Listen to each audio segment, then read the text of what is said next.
Welcome to our latest Swampcast. Of course, this is Mississippi State week. Robbie didn't get the memo about dressing up today. Well, where's your tie if you're dressed up? Yeah, I didn't wear a tie. Okay. But you're not exactly formal. Yeah, unfortunately, went to a funeral. Former Florida player named Kevin Bell didn't play, so you probably never heard him. But one of the great guys I've ever known, and it really was very sad today. But let's get positive. Let's think some good thoughts and talk about Florida and Mississippi State. As you know, Robbie, and I'm writing about for Saturday's paper, trips out there have not been very good. No, well, even back to the head ball coach day, you know. Yeah.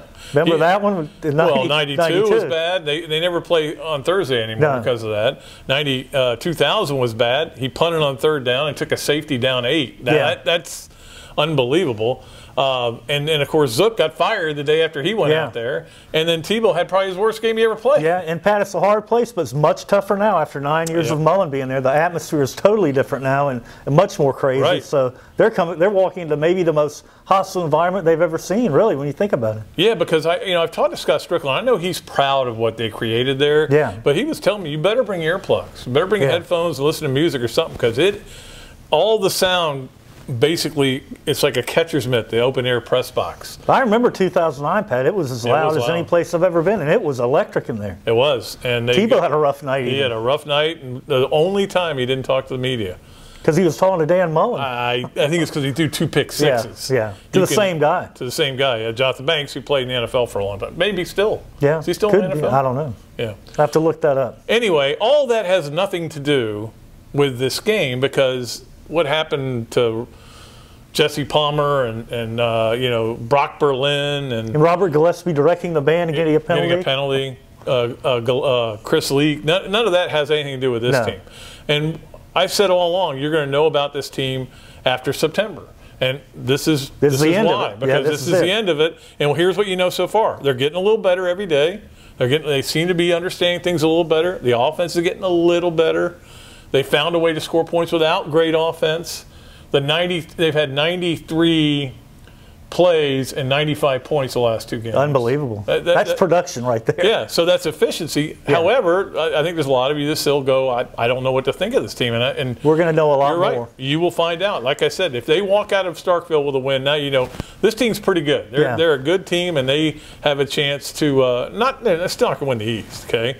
But they'll have a real chance to go to a decent bowl game if they win this game, and it's the beginning of the process of them getting better. Now, if they go in and get blown out, then you know that it's still going to take a long time. Yeah, I mean, you're going to gauge a lot about this team in this game, Pat. You know, if they do keep improving, make a step forward, then that's great. But if they, like you said, if they take a step backward, that's not going to be very good. So I think even if they don't win the game, they continue to show their improvement, like Felipe and the other guys. I think that'd be a positive too.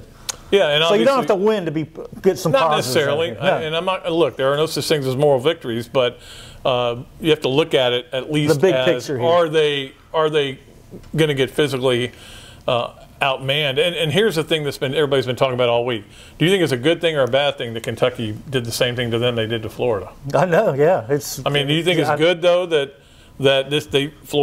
Kentucky showed Florida how to beat them, or bad that they're going to be ticked off? Well, they're going to be mad, and they're coming home, and I think that they're going to do like Florida did getting ready for the Tennessee game, that get more physical, get jacked up. And that Florida team was real energized last week, and you're going to see that from the Bulldogs, I think. Yeah. They're going to be very energized and very determined to make a statement.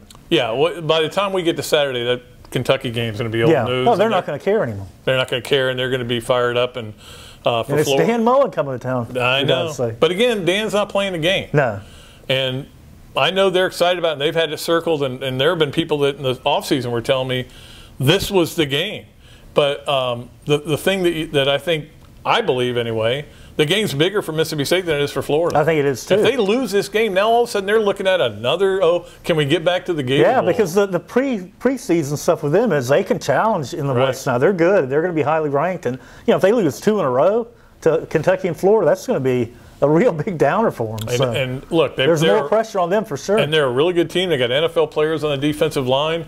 Nick Fitzgerald is a nightmare to try to contain. But if you can keep him from running the ball, he's not a great passer. No. I mean, he's a good passer, but he's not a great passer.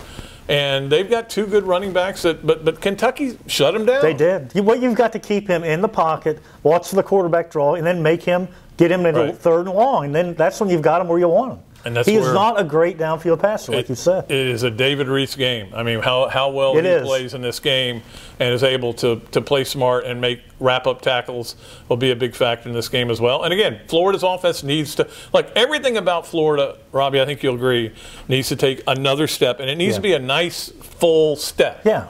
Not one of these little, shuffles. Yeah. Tim Conway, the old man. But we've seen it now. The line played a lot better the other night. Felipe had time for the most part. He played better. So, you got to just keep going in that direction. We didn't write better, though. Why do we never take any steps forward? I don't know.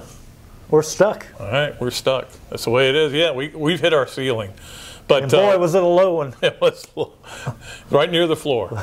But we'll be back. We will be doing the Facebook Live on my phone, which I know was a thrill last week for everybody. I'm sure it was. But we will be doing that again live from Starkville, and we'll writing all kinds of stories. Hopefully you guys have enjoyed the Doug Dickey story today. Yeah, that was a good one. All the good stuff Robbie's been doing all week. We'll just keep pounding it out. Got another basketball story coming this weekend, too, because Media Day was Tuesday, and, of course, basketball team looking pretty good as well. So he likes that team, doesn't he? He does. He likes them a lot. We're just going to keep feeding you. Yeah. You're Seymour. We'll feed you, Seymour. So hopefully you guys are enjoying it, and we'll keep coming back at you. We'll be back after the game with the Swampcast from Starkville. Until then, Pat Dooley, Robbie Andreu of the Gainesville Sun saying so long from the Sunshine State.